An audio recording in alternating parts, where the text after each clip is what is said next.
Africa is poor for only 3 reasons, and these 3 reasons are 1. Population, 2. Capital, 3. Infrastructure. And please give me a chance to explain and try to convince you that all African problems are related to these 3 issues or can be solved with these 3 reasons. I promise it's worth your time, and even when you won't agree with me, you can at least base yourself on these points to argue to what extent do other factors like corruption, poor leadership really cause the chronic poverty that is in Africa. Let me explain. Poverty is a result of lack of economic growth, which in turn is a decrease or no production of goods and services. The factors of productions are 4. They are land, labor, capital, and entrepreneurship. Africa is having abundant land, but it lacks in other 3 elements. I've categorized labor as population and entrepreneurship as infrastructure. This is meant to explain more complex issues than just production alone. So now I have a question. How can a normal functioning YouTuber include these factors in his introduction for a video, then spends most of his time explaining irrelevant factors like colonialism, bad leadership, and other non-essential points on the topic? It's like me trying to explain homelessness in America, then focus on points like robbing and police brutality. But allow me to defend my claim and my point, which is population, capital, and infrastructure are to a larger extent the cause of poverty in Africa, and these 3 factors cause above 80% of the poverty. 1. Population. To really understand why population is the leading cause of poverty in Africa, you have to understand its importance in economic growth, production, and the markets. A. In production, population acts as a source of labor. It introduces manpower that converts input into finished goods. Manpower can be things like ideas, work hours, policies and procedures, so much more. A programmer writing code for a robot or an AI machine is an example of an labor input. There is one problem that people tend to make. Machines like computers, tractors, robots, and so much more are not labor. They did not create themselves. They were created by man to increase productivity. That means these tools cannot create their own market. They cannot consume. So here's the second reason why population is important. B, as a consumer market. Without people to buy the goods and services we produce, there would be no economy. So without population, you don't have anything. No growth, no development, just nothing. And it is with these factors that I want to express the nature of African population. The median age in sub-Saharan Africa is about 18 years. That means that the whole of Africa is still at school. They don't have any source of income, and they are not productive in any labor market. For comparison, the median age in Europe is 44 years. And even when they are comparing Africa to Asia, what is the median age? The reason why Asia is growing is because most of its population is working class, while most of Africans are young and instead taking money.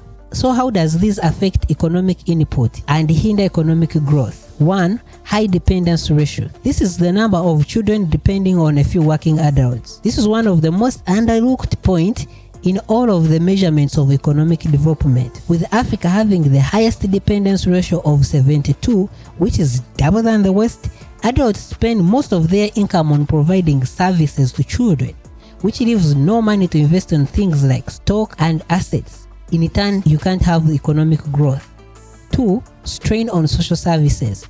Meanwhile, having a young population that hasn't entered the working force is also catastrophic for the governments, as the government will spend most of its budget on social services like immunization, education, healthcare, and more, leaving the government in a deficit to invest in infrastructure and economic assets. Population is the biggest contributor to the growth and eradicating poverty.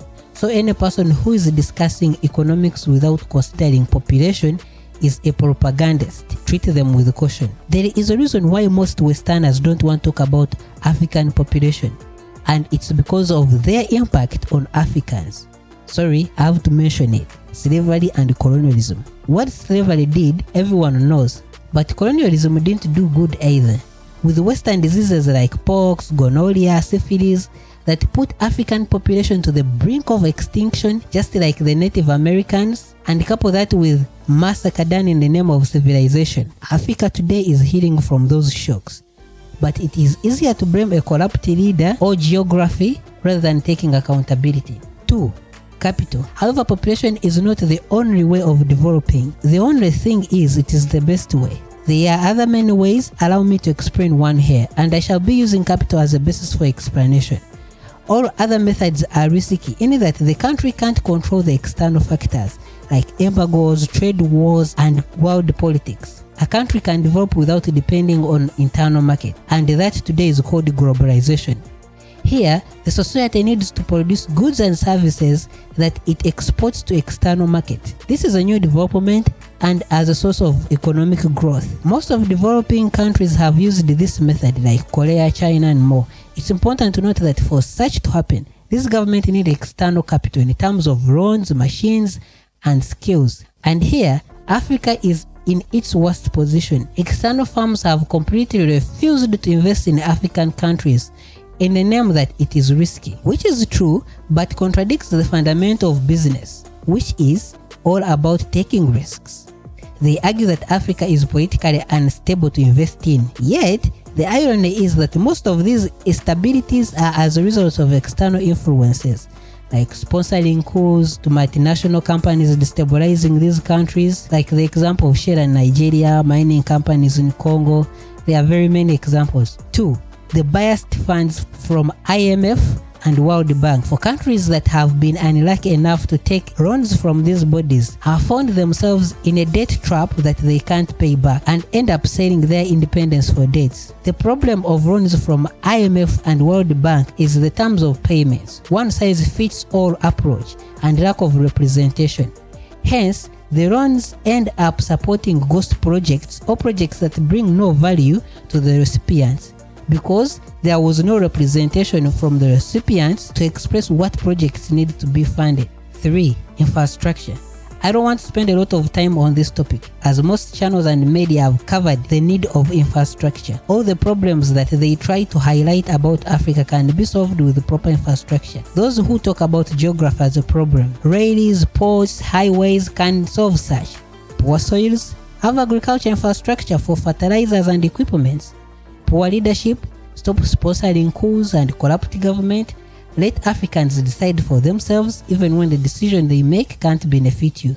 So if African population is too young to economically support itself, yet there is no external capital to support globalization, and the infrastructure is non-existent to solve the problems Africa is facing, how do you expect Africa to be developed? There is a problem I want to highlight.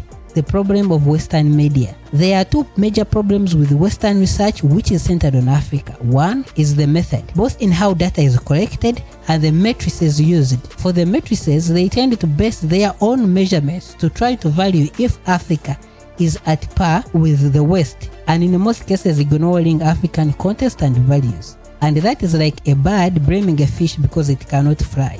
2. Propaganda. Propaganda has a lot of advantages for the West and includes like lack of accountability for their negative actions on Africa as a tool for control and influence and more. An example is they always talk about corrupt African leaders, but they won't tell you the context. Half of the top corrupt leaders in Africa are still getting heavier military fund from Western nations and came into power as a result of a direct or indirect support from the West. So those corrupt leaders become scapegoats when discussing important issues. It's so complicated to try and explain all the details, so they tend to cherry pick. It's still the same reason why our dear YouTuber decided to ignore all the principles on economics and economic growth and how they affect poverty and directly went to propaganda. We shall in future make videos explaining all these topics. I have to conclude that in most cases, it is easier to criticize the victim rather than the causes themselves. And this is what is happening to Africa.